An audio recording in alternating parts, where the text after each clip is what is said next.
bongo zanango lwembaye bilangoto nanango be sandoko zombi nazangi mayele yako sepelisa yote nalamukia batungwitana na kotisa mbara nabukisa nkilo bafle na maboko mangamoko nabaki pungu misato bona yebi olingaka banyama lwembaye Swapecha koyo na lakisi maloba ya boliko alobelaka yo na absence nanga ada bombole très fort les boss soki exlava oni emekisaka te pina mitie maungwa champi bolava kwatareka eno ya paembesa karese ya loboko mbenga otinelinga maloba lobi na ndako ya kotalanga batandelaka mokonzi topi ya rouge ya lokunu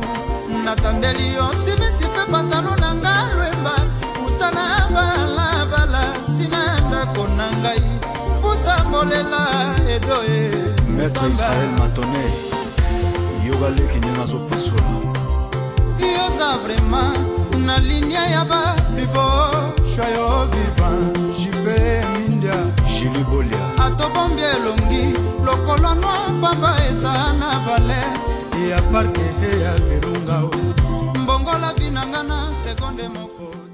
All the way from Congo, it's called Sankilo. That's music of Ferregola there, and that's how we welcome you. Another edition of African Drum, coming live from Australia, a place called Melbourne, brought to you by Africa Media Australia. My name is OUPA Mbacaza, that's the same name, alongside Clyde Sharady. Current affairs today, we're going to talk about Grace Mugabe's issue currently in South Africa, what happened during the past weekend, as well as the same-sex marriages issue currently being debated in Australia. Clyde? Absolutely, yes. That's an important issue, UPA, that we need to talk about. Yeah, there is a plebiscite coming up, and we'll see what it all involves. And again, getting into that North Korea and America issue, apparently Australia is getting involved now. You have a lot to talk about that. Well, absolutely. You know, North Korea, unfortunately, between the US and North Korea, things are getting... They're escalating at the moment. Escalating, and obviously Australia is a very strong ally of the US, and North Korea is not happy about that. So they said something in relation to that, and we'll discuss that later. We'll discuss that later on. Otherwise, we go back to the tunes. Don't forget, we'll be talking about the awards that's going to be taking place later on during the course of this year, as well as the Africa Professional relaunch in Melbourne. And we're talking about the Mugabe syndrome once again. It sounds like Mugabe is the Well, Mugabe is name on the show. Mugabe will be part of the show today. Yes, and later on we'll be telling you about the events taking place around Melbourne as well, so stay tuned. Très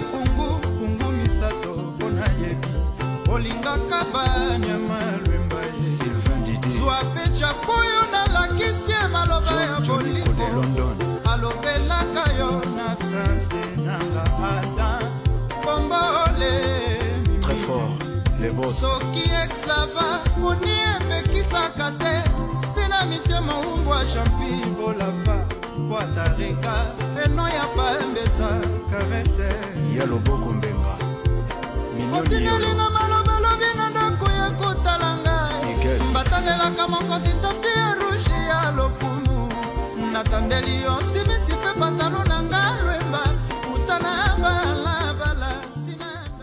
All the way from TRC Congo, that's music of Ferregola there, and this one is called Sankilo. Clyde takes you back home, reminds you of those days. It certainly does. It certainly does. Yeah. Tell me about it. Well, Ferregola is a very good, very talented musician in the Congo, and he does actually represent the future of the Congolese music. And he's quite popular, and I like his music.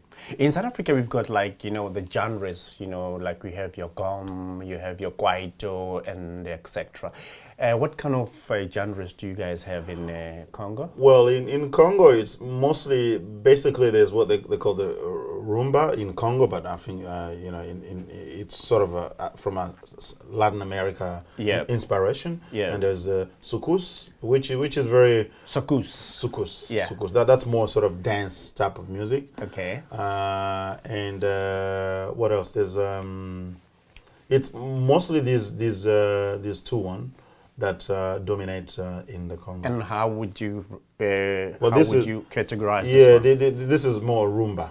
Oh, that's more rumba. So Yes, rumba, it's rumba. more like dancing and everything. Yes. Talk about rumba, being flexible and things like that. Do you know what happened in South Africa during the course of the weekend? The story about Grace Mugabe. That's a story that caught my eye.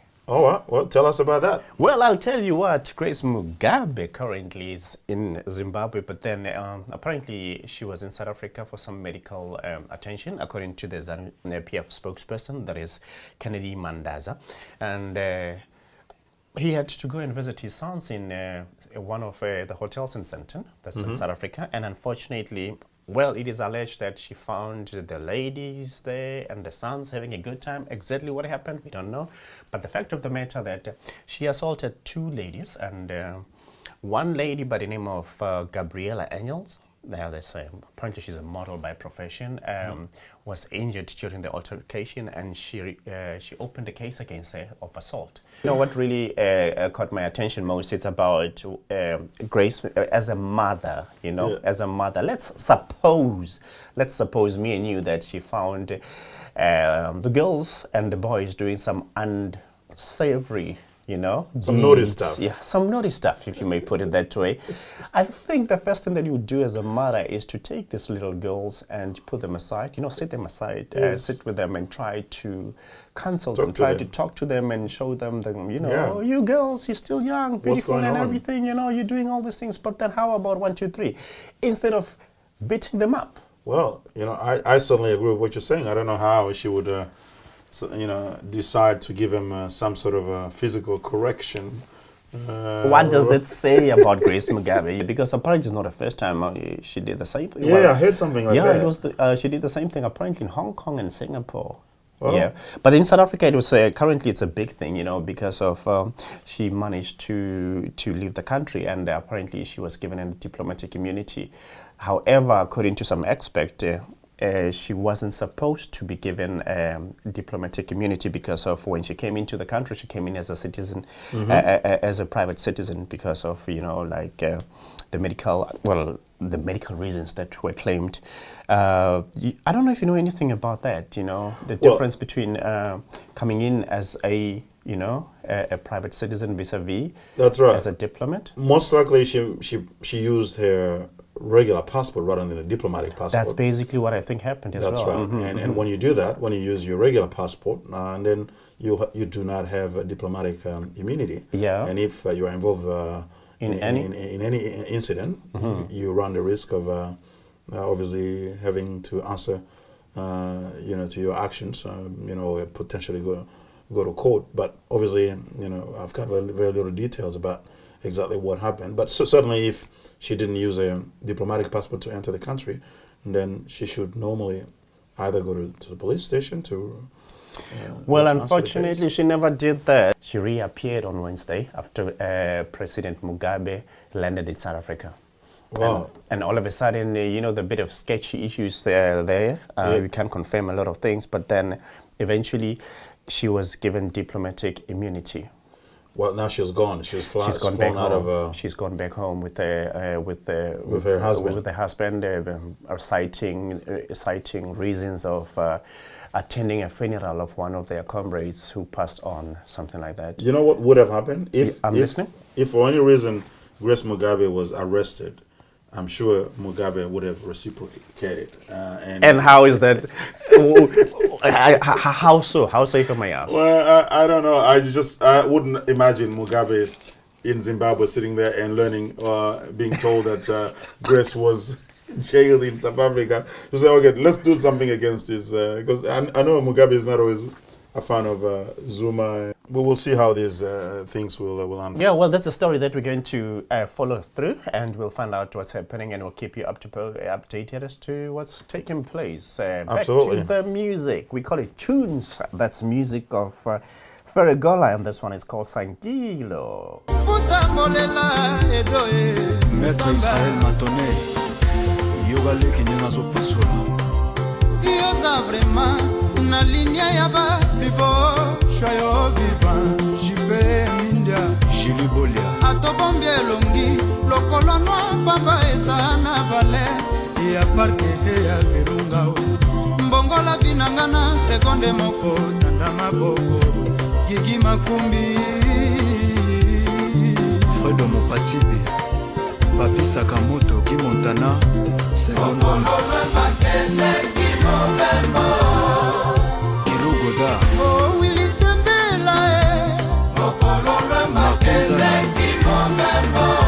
je tride yanzaka na edo otsotsa Ya Gisèle Couture, nakosala nini kilwemba oboyinga o Jackie Watunda na José Kongolo nakosala nini kilwemba oboyinga Jackie Longabato Martins, Badou Kousso, Caprisa Fifi Nekure Mindakaki elamba na ngai ya fete sala poso na yo tango boya ekozala le plus grand festin. That's music of Ferregola there, and this one is called Sankilo.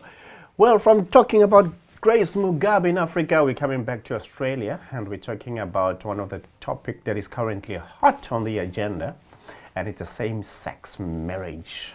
Yes, same-sex marriage is an issue now in Australia.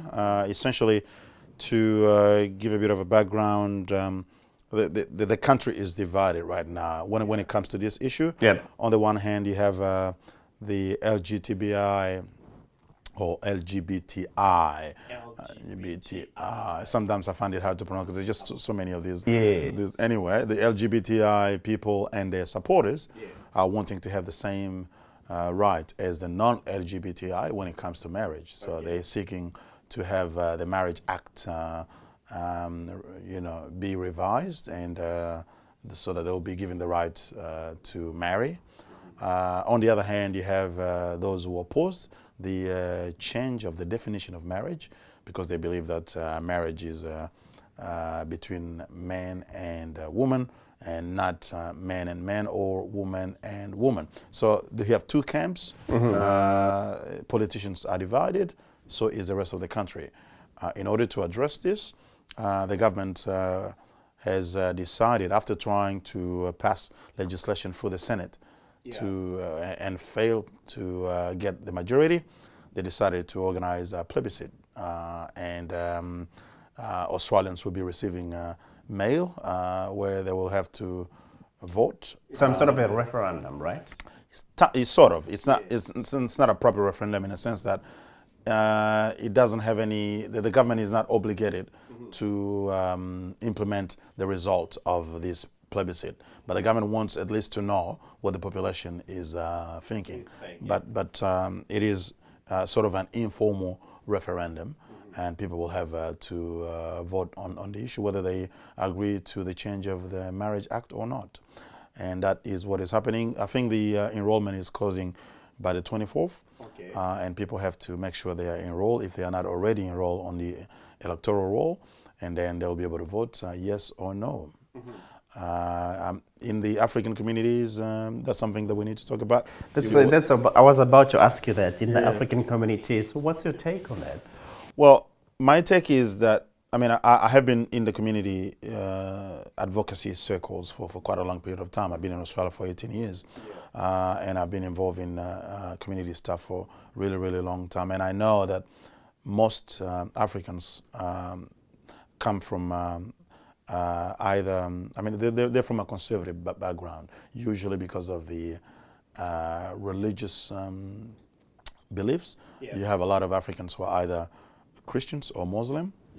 The majority of Africans who have come to Australia let's say from a South Sudanese background, for example, it's a country that is quite no Christian. South Sudan is South is Christian, and then the North Sudan is Muslim, and then you have people from Ethiopia who are Eritrea, and then you have the Somalia, which is Muslim. So many of the people here have that sort of background, and most of them, at least privately, do not want to change the definition of marriage. But people have not been able to talk about these things because they, let's admit it, the LGBTI lobby has been quite effective in pretty much trying to silence the other side. It's now the people who are opposed to same-sex marriage who are afraid to talk rather than the other way around, because whether it's the media, even corporations have gotten involved into this. You have Qantas and all these other big companies going for same-sex marriage. So a lot of pressure, and even on social media, if you are against same-sex marriage, from my experience at least, and I don't need to, I'm not pretending that I'm representing everybody here, but the moment you say you are opposed to same-sex marriage, you have very aggressive type of response from the same-sex marriage. So, but then again, some people from those who oppose same-sex marriage have also been quite aggressive in the wording. You know, when you oppose something, you ought to show respect to the other side. You can obviously say I oppose this for X, Y, Z, but don't use words that can, you know, because it's an emotional issue. So in my experience, it's people who are pro same-sex marriage who are reacting quite emotionally to anything that says they should not be given the right to marry, or the marriage should not be changed, because they think they are being discriminated against and they are being treated as a second-class citizen, and that people who do so are homophobic. So they use, you know, if you say no to changing the Marriage Act, you are almost automatically labeled as homophobic, which is, to me, it's an intellectual dishonesty. I've had friends, I can tell you myself, I'm not pro same-sex marriage, but I've had friends, I've had people who are gays or are gay or lesbian. I have no problem against them. Most of them are actually very good people. But from my own spiritual and moral position, I believe my marriage is between a man and a woman. I do agree that people have other views on this issue, but I'm free to say what I like, and I give them the freedom to say what they like, but let's just do it in a respectful way. It is quite a tricky issue, and the problem also is that it's not just about giving rights to LGBTI to marry, because for me it is perfectly possible to give LGBTI people the same right as non-LGBTI without changing the Marriage Act. But the LGBTI lobby has not been wanting to have that. They say, no, we have, so they want their union to be also recognized as marriage. And you know, it's been a very complicated debate, and it's going to continue. I have a sense that even after the plebiscite, this issue is not going to go away. It will continue.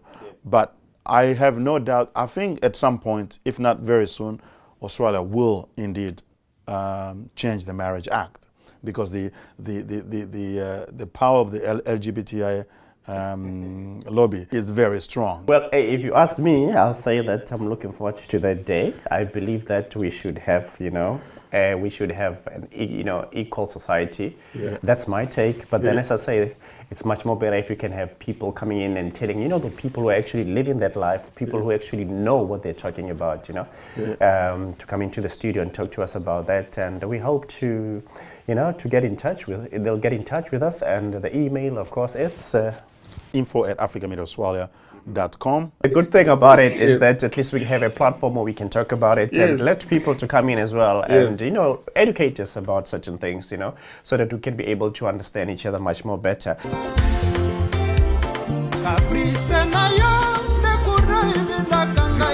Ilamba nangai ya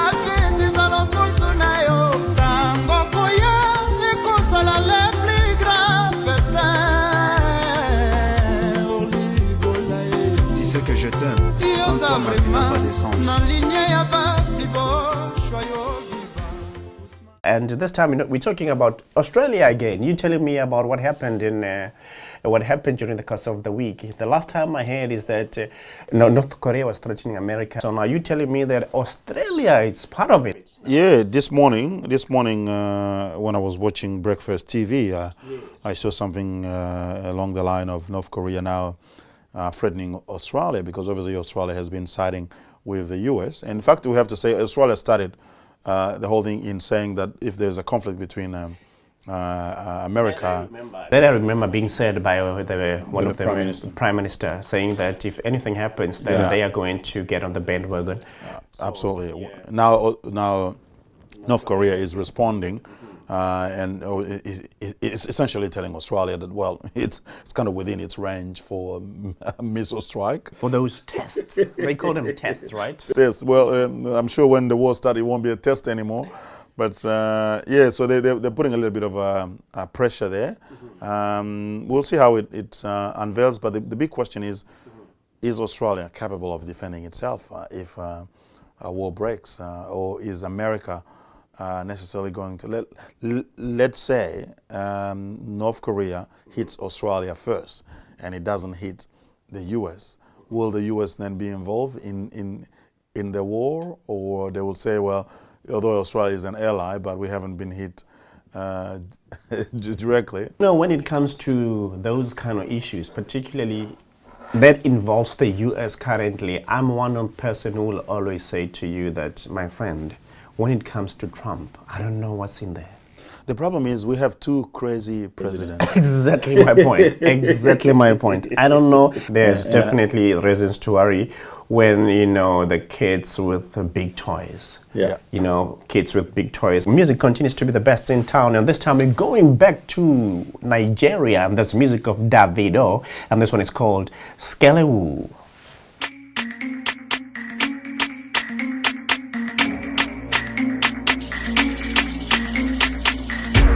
The girls they dance galala, but the students don't cause casala. For this dance you don't do shagara. Oh yeah, like to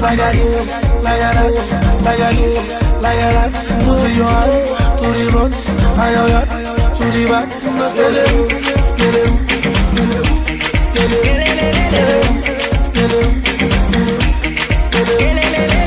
Okay, what is the plan? I have met all of your demands. Say you want to dance, you want for the money from my band. Oh yes, scatter the ground. Got the bodies they been taking down. When they see me around, they just scatter the dance like clown. We have to go. We have to go. Oh yeah, that's the ground. Like a this, like a that.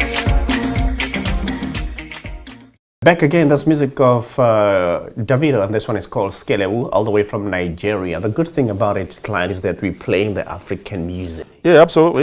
Jumpy kind of music, Yeah, we do need to promote African music. We do definitely need to do that, and we should let people know as well if they're bringing us more music and if they want us to know about their music as well, Absolutely. I'm telling all the guys who are out there, guys and girls, for that matter, if you know of some very good music that you'd like us to play on this show, please do contact us. And we're going back to the music. This time it's music from South Africa, music of Stimela, and this one is called Zwagala Kanenu.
All the way from South Africa, that's music of Stimela, and this one is called Zwagalaganeno. Loosely translated, it simply means come to me. And unfortunately, Stimela's lead singer, his name is Ray Chikapapiri, passed on a couple of months back. The music still reigns supreme though, you know, the music lives on. Music will survive. Definitely survive there, man. And today in Miroir Satiric, we're talking about the Mugabe syndrome. You came up with this one, Mugabe syndrome. Yeah. As I said, you know, like it sounds like in this edition of the show, we're talking about the Mugabes. You know, they're really into this edition of the show. So you're telling about the Mugabe syndrome. Tell me exactly, what is exactly Mugabe syndrome according to you? Well, the whole idea of the Miroir Satiric is essentially an opportunity for us to look at ourselves as Africans and see some of the things we're not doing well that we could do better. We could do better. Some of those things that I would want to see improving within African community context, and I started looking at that, and an idea came. There are some what I would call syndrome or some ailments that want to change, and one of them is how we deal with power. If you look at the whole history of Africa since colonization, many of the leaders who have come to power have wanted to stay for too long. So the Mugabe syndrome is pretty much just that sort of attitude of trying to keep power at all costs until you're dead. Yeah. So Mugabe obviously has been in power for quite long. He should, in my view, relinquish power, find somebody who he trusts, and let them run the country. And we're coming back to the events. What's taking place around Melbourne and Clyde? African Professional of Australia, APA in short, is relaunching in Melbourne. Yeah. And I am involved in that relaunch. It's essentially, as the name says, it's a network of African professionals. Yes. We're trying to come together to pursue common interests such as career development, networking, and studies, and also contribute to the community. When are we looking at? Well, this will be happening on the 15th of September. Okay. It'll be a Friday evening from 6, arrive at 6 and start 6:30. It'll be in Richmond, 326 Church Street in Richmond in Melbourne. And don't forget the ultimate one is on the 18th of November. That is the AfroShine. AfroShine is an award program that is put together by Africa Media Australia, us, trying to highlight the achievement of members of the African Australian communities. And where is it taking place? It's going to be taking place at Regis and Swanson Hotel. It's in Carlton, in the city pretty much, on the 18th of November. Nominations are now open. You can go on Africa Media Australia's website and enter your nomination. You can nominate anybody, including yourselves, if you think that you're doing something that ought to be acknowledged or recognized in some ways. There will be a panel that will receive and process all the nominations to decide who needs to be recognized. Okay, thank you so much, Clyde. Those are the dates that you have to diarize, and we'll see you on the 18th of November, where we'll be celebrating all the success when it comes to Africa in Melbourne. That's how we wrap it up this edition for today. You have yourself a great time. Thank you very much for being with us. My name is OUPA. And I'm Clyde Sharady.